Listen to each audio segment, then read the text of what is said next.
ప్రభుత్వ ఉద్యోగస్తులకు సంబంధించి డిఏలు అమలు చేయడం లేదు. పిఆర్సి ఎక్కడున్నదో ఎవరికి తెలియదు. పిఆర్సి అతిగతి లేదు.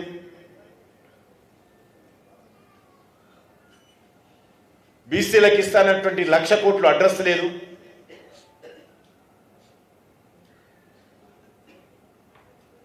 దళితులకు ఇస్తానటువంటి కుటుంబానికి 12 లక్షలు ఏ ఒక్క దళిత కుటుంబానికి ఈరోజు వరకు కూడా అందలేదు.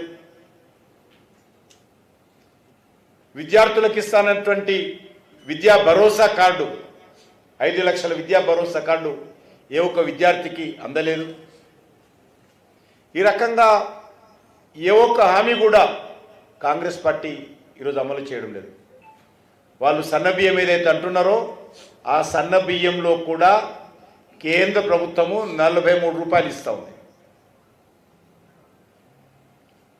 తెలంగాణ ప్రభుత్వం ఇచ్చేటువంటి సన్నబియ్యానికి ప్రతి కేజీకి వెనుక నరేంద్ర మోడీ గారి ప్రభుత్వము 43 రూపాయలు ఇస్తూ ఉంది.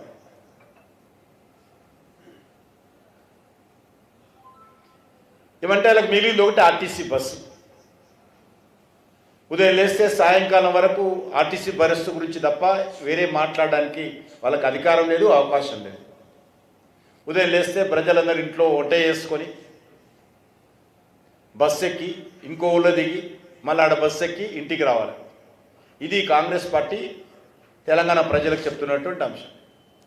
ఇక వేరే ఉచిత బస్సు తప్ప మీరు ఏం చేశారో చెప్పాల్సినటువంటి అవసరం ఉంది. అందుకే నేను ఈ సందర్భంగా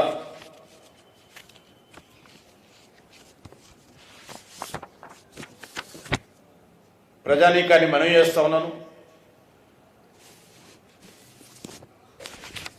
ఈ యొక్క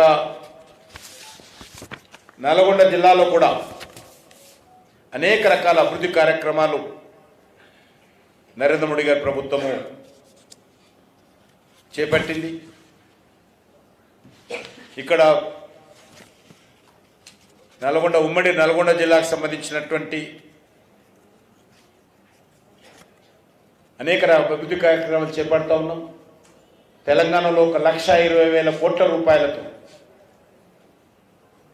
గత 10 సంవత్సరాలుగా జాతీయ రహదారులను అత్యంత వేగవంతంగా అత్యంత సమర్థవంతంగా జాతీయ రహదారులను అభివృద్ధి చేస్తూ ఉన్నాం.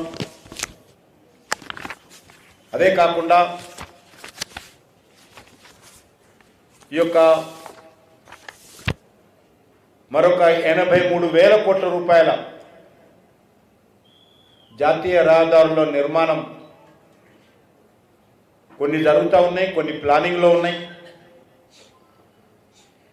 రైల్వేల అభివృద్ధి కోసం కూడా 35,000 కోట్ల రూపాయలతోటి వేగవంతంగా ముందుకు తీసుకెళ్తా ఉన్నాం.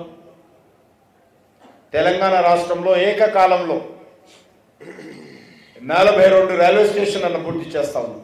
ఏకకాలంలో నాకు తెలిసినంత వరకు స్వాతంత్రం వచ్చిన తర్వాత కానీ ఇతర దేశాల్లో కానీ ఎక్కడ కూడా at a time simultaneously 42 railway station అభివృద్ధి చేస్తున్నటువంటి పరిస్థితి లేదు.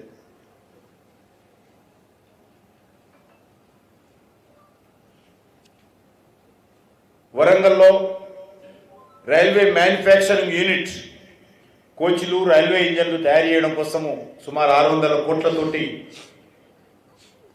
అది ఆల్మోస్ట్ 56% పనులు కూడా పూర్తయినాయి. వచ్చే సంవత్సరం ఎండింగ్ లోపల ఆ యొక్క ఫ్యాక్టరీ కూడా పూర్తవుతుందని మనం చేస్తాం. ఎంఎంటీఎస్ సెకండ్ ఫేజ్ 1100 కోట్లతోటి ప్రధానమంత్రి గారు స్వయంగా వచ్చి డెడికేట్ చేయడం జరిగింది. మళ్ళీ ఇప్పుడు గట్కేసర్ నుంచి యాదాద్రి వరకు ఎంఎంటీఎస్ సెకండ్ ఫేజ్ పెంచిన విషయాన్ని మనం చేస్తా ఉన్నాం. దానికి సంబంధించినటువంటి టెండర్ ఫైనల్ స్టేజ్లో ఉంది. త్వరలోనే ఆ పనులకు భూమి పూజ చేయబోతున్నామని సంతోషంగా మనం వేస్తా ఉన్నాం.